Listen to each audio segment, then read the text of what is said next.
Estem a la Casa Familiar Sant Francesc d'Assís de Sant Andreu de Llavaneres, una residència per a persones amb discapacitat intel·lectual severa, que va néixer del treball dels Hermanos Franciscanos de la Creu Blanca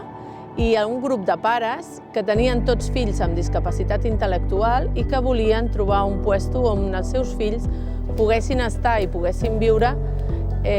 sense haver d'estar a casa i el dia que ells faltessin. La casa està concertada amb la Generalitat de Catalunya, el Departament de Drets Socials,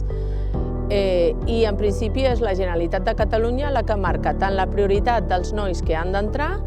en funció dels seus ingressos i en funció de les possibilitats de cada família. Des del centre sempre intentem fer esforços perquè no hi hagi ningú que pugui quedar fora, bé sigui per tema econòmic o bé sigui per tema social, com per exemple pot ser que no pugui venir amb cotxe o que no pugui haver-hi transport. Des de la casa intentem també que els nostres nois siguin visibles i que formin part de la societat i, per tant, els hi fem participar en totes les activitats que genera el municipi, com per exemple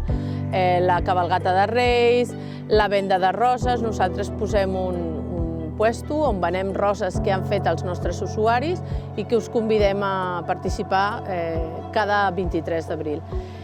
Després també fem activitats com anar al circ, passejos en barco i diferents activitats per fer-nos sobretot visibles i participar en la realitat del nostre municipi de Sant Andreu de Llavaneres.